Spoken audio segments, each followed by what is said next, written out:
Bismillahirrahmanirrahim. Assalamualaikum warahmatullahi wabarakatuh.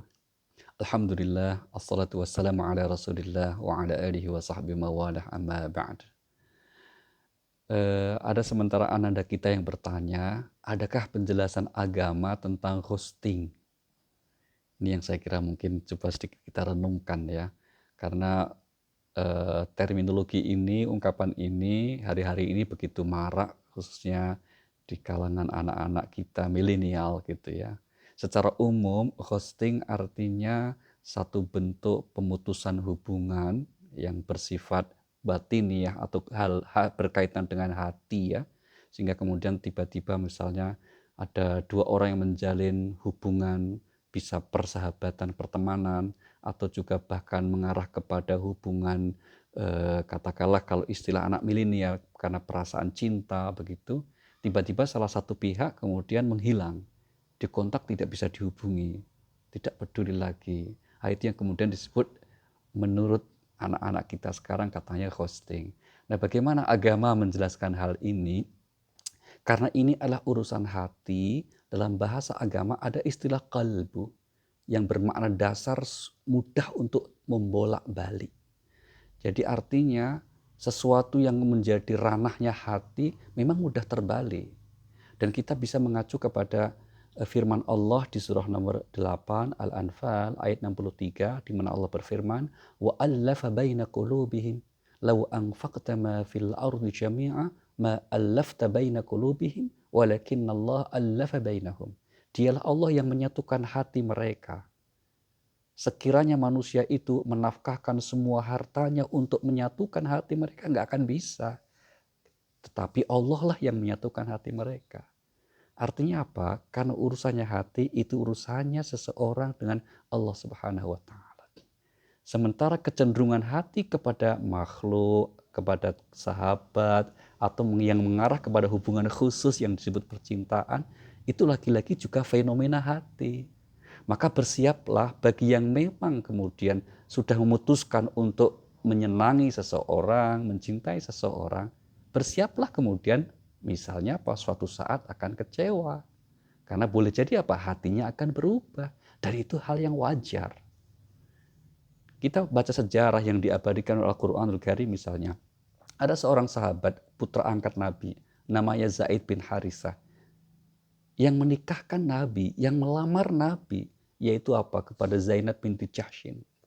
Saat itu karena tidak ada perasaan, maka si Zainab menolak sebetulnya pinangan Nabi. Tapi karena kemudian ini adalah perintah Allah yang diabadikan di surah Al-Ahzab ayat 36, "Wa ma kana lil mu'mini wa la mu'minatin idza qadallahu wa rasuluhu amran ay yakuna lahumul khiyaratu min amrihim." Tidak sewajarnya mukmin laki dan perempuan apabila Allah dan Rasul telah memutuskan sesuatu untuknya, terus dia menolaknya, memilih pilihan yang lain, tidak boleh. Maka si Zainab akhirnya menerima pinangan Rasulullah untuk si Zaid. Menikahlah mereka. Tapi apa yang terjadi dalam rumah tangga mereka? Akhirnya apa? Dalam bahasa sekarang, si sahabat Sayyidina Zaid ini di-ghosting itu oleh Sayyidah Zainab itu. Kalau dalam pernikahannya tidak ada hubungan yang harmonis layaknya suami istri, maka akhirnya apa? Mereka akhirnya bercerai, talak. Tapi apa yang terjadi kemudian? Karena mereka semuanya melakukan ya atas dasar karena Allah, apa yang dilakukan oleh Zainab tidak disebut sebagai sesuatu yang buruk, dinilai sebagai aib, tidak. Karena beliau memang berhak juga memiliki perasaan seperti itu.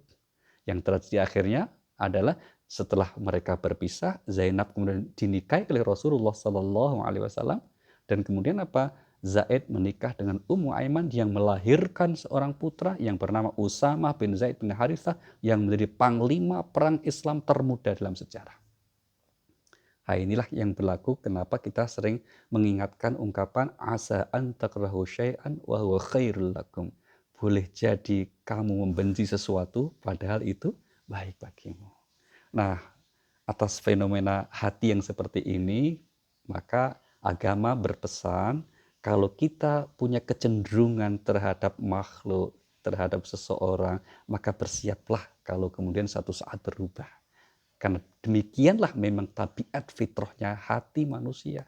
Dan itu tempatnya iman. Maka kalau keimanan kita terkadang naik dan turun, al-imanu yazid wa yanqus, itu juga hal yang wajar. Agar kita tidak pernah kecewa kalau mencintai, maka jangan mencintai yang berubah.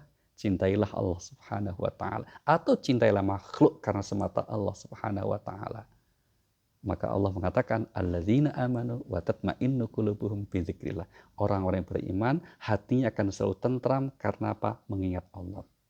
Maka pesan kami bagi Ananda, bagi Adinda yang sedang mengalami di roasting, maka bersabarlah. Jangan pernah kecewa karena boleh jadi Allah akan mengganti dan memberikan yang lebih baik.